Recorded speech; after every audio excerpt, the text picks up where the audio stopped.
For years, forecasters have predicted that the rise of the machines and the development of automation and robotics would render many current occupations obsolete. You'd think that with the advancement of technology, the job market would shrink significantly.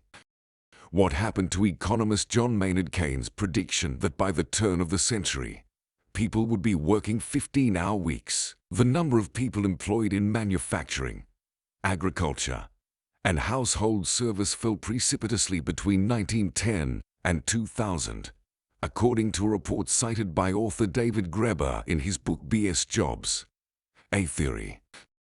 And why have jobs in management, sales, and service increased by a factor of 3 over the past several decades, to the point where they now count for about 75% of all jobs in the United States? How important are all these positions? The truth is that more and more of us are being pushed into BS jobs by something in our political and moral culture and the way our organizations function.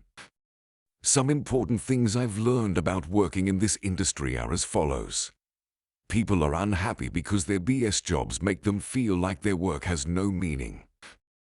As a result of our government's policies favoring full-time employment and the widespread belief that the market is inefficient, there is an excess of worthless jobs.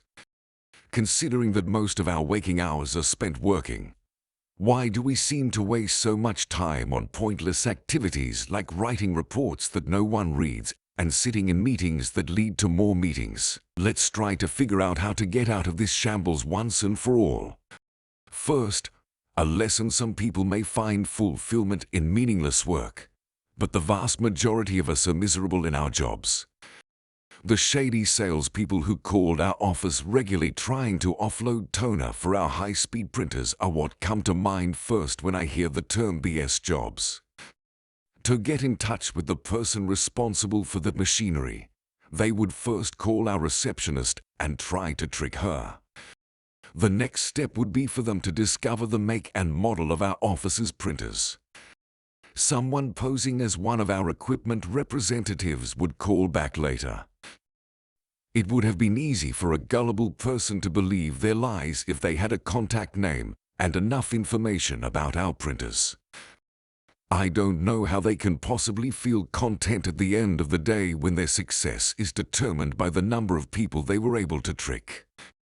Typical example of a complete load of BS. The reality is that most of them are probably miserable at work. Falsehood is bad enough, but meaninglessness is even worse. A YouGov survey found that 24% of Americans feel their work has no purpose. This is supported by a large body of empirical evidence. Think about lottery winners who don't need to work but still feel the pull to do so. The second takeaway is that politicians are likely working together to keep the number of phony positions open. Those who engage in economic nonsense should be illegalized because their practices violate fundamental economic principles. Being that government are notoriously wasteful, it stands to reason that such positions would proliferate in the public sector. However, this logic does not hold water in the business world. After all, no company would pay employees to do nothing. Why? Because of institutionalized discrimination based on racial, ethnic, gender, sexual orientation, and other identities in the workplace. The left wants more jobs, while the right wants lower taxes so that more money can go to businesses that hire people. The persistence of employment scams is facilitated in no small part by a political bias towards employment. Despite their economic inefficiency, these BS jobs persist because of persistent forces. In any case, no one has ever claimed that corporations act efficiently. Simon, in one account, worked for a major bank as a problem solver. To address a critical system flaw and the resulting security risk, Simon developed some new software. A bank executive and his team of 25 people responded negatively when he presented the solution to them. Why? Simply put, Simon's program was so effective that it made the entire staff unnecessary. The executive would be lost without his retinue of 25 yes men. Like a medieval lord without his courtiers, he'd be diminished in stature and significance. Thirdly, universal basic income can help restore a fair balance of power between workers and management.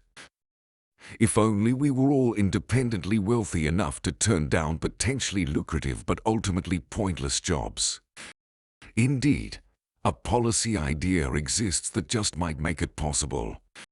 The concept of universal basic income proposes that all adults, regardless of their current financial situation, receive a minimum amount of money each month to cover their essential living expenses. The imbalance of power is the root cause of much of the suffering in today's world. Managers are able to get away with humiliating and absurd demands on workers because they know that workers need the money.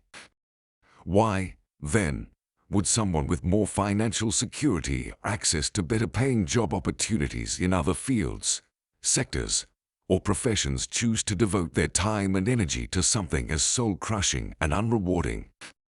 Would having the option to do whatever we want in the workplace eliminate all of the issues that currently exist? It's hard to imagine how things could get any worse than they already are, given how inefficient and unequal the current distribution of workers. BS Jobs is a good read and makes some good points. However, what constitutes a BS job may not always be as black and white as the author suggests. Many of today's great jobs, in my opinion, come with a fair amount of BS. But does that make them BS jobs? The only person who can make a difference if you are not enjoying your work is you.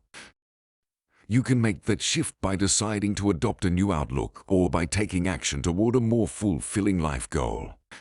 Thank you for watching. Please like, comment, and subscribe.